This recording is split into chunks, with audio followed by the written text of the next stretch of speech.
నేను మారు మనసు పొందాను, నేను యేసు ప్రభుని నమ్ముతున్నాను అన్నోళ్ళంతా ఒకసారి చేతులు ఎత్తండి.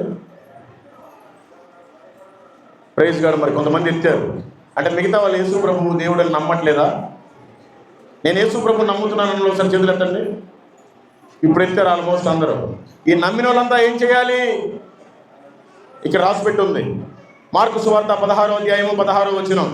నమ్మి బాప్తిసం పొందినవాడు రక్షింపబడును, నమ్మని వానికి శిక్ష విధింపబడును. నమ్మి బాప్తిసం పొందినవాడు మాత్రమే రక్షింపబడునంట, నమ్మిన వాళ్ళు కాదు. నమ్మటం వేరు, బాప్తిసం పొందడం వేరు కాదు. నమ్మిన వెంటనే బాప్తిసం పొందాలి, అప్పుడే నువ్వు రక్షణలో ఉన్నట్టు. మరి నేను బాప్తిసం పొందాను అన్నాను ఒకసారి చేతులెత్తండి. సగం మంది అసలు బాప్తిసం తీసుకోవాలి. ఎందుకు? మరి మీరు దేవుని నమ్మటం పెళ్ళికి తీసుకుంటారా? ఈ లోపలికి చావు వస్తే మీరు యేసు ప్రభు దేవుడని నమ్మిన వెంటనే బాప్తిసం పొందాలి, ఆలస్యం చేయకూడదు. అప్పుడే నువ్వు రక్షింపబడ్డట్టు. లేదంటే భయంకరమైన శిక్ష ఉంది. నువ్వు నమ్మి బాప్తిసం పొందకపోతే నీ పరిస్థితి నేను చెప్తా. బైబిల్లో 2 వ్యక్తులు ఉన్నారు, ఒక ధనవంతుడు, ఒక దరిద్రుడైన లాజరు. ఇది చిన్నప్పటి నుంచి వింటానే ఉంటారు మీరు. మళ్ళీ ఇంకోసారి చెప్తా, ఇది ఎన్నిసార్లు విన్నా కొత్తగానే ఉంటుంది. ఈ ధనవంతుడు మంచి కుబేరుడు.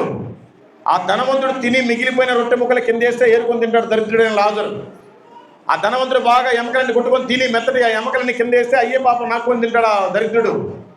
ఒళ్ళంతా పుండ్లు, కుక్కలు వచ్చి నాకుతూ ఉండేవి, ఈగలు పురుగులని ముసురుతూ ఉండేవి. అయినా కూడా దేవుడికి సాక్షిగానే బ్రతుకుతానే వచ్చాడు. ఇద్దరు ఒక రోజు చనిపోయారు. ఈ లాజరేమో, దరిద్రుడైన లాజరేమో అబ్రహాము రొమ్మును కొనిపోబడ్డాడు. ఈ ధనవంతుడేమో పాతాళానికి వెళ్ళిపోయి యాతన పడుతున్నాడు.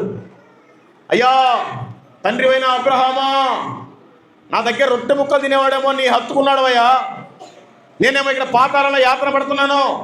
ఆ దరిద్రుని ఒకసారి నా దగ్గరికి పంపించు, ఒక్కసారి చిటికిన వేరు ఇట్లా ముంచి నా నాలుగు మీద వేస్తాడేమో, నేను బ్రతుకుతానయ్యా అని కాకలు పెడుతున్నాడు. కుదరదు. నీవు బ్రతికిన రోజులు నీ ఇష్టానుసారం బ్రతికావు. క్రిస్మస్కి ఆరాధన లోపల జరుగుతుంటే బయట తిరిగావు. నీకోసమే మానవ రూపంలో దేవుడు ఈ భూమి మీదకి పుడితే నువ్వు ఒక్కడిని కూడా మందిరానికి తీసుకొని రాలేదు. నీ ఇష్టానుసారం బ్రతికావు, నీ ఇష్టానుసారం తిన్నావు, త్రాగావు, సుఖించావు. నీకు అక్కడే అని అంటున్నాడు తండ్రి అయిన అబ్రహాము. మరి అయ్యా నేనంటే పోనీలే, ఈ పాతాళంలో యాతన పడుతున్నాను, నాకు 5 సహోదరులు ఉన్నారు తండ్రి, వారికైనా సువార్తను చెప్పడానికి ఒక్కసారి ఆ దరిద్రుడైన లాజరుని భూమి మీదకి పంపించయ్యా. కుదరదు. నీవు బ్రతికినప్పుడే నువ్వు రక్షణలో ఉండాలి, నీ ఇంటి వారు రక్షణలో ఉండాలి.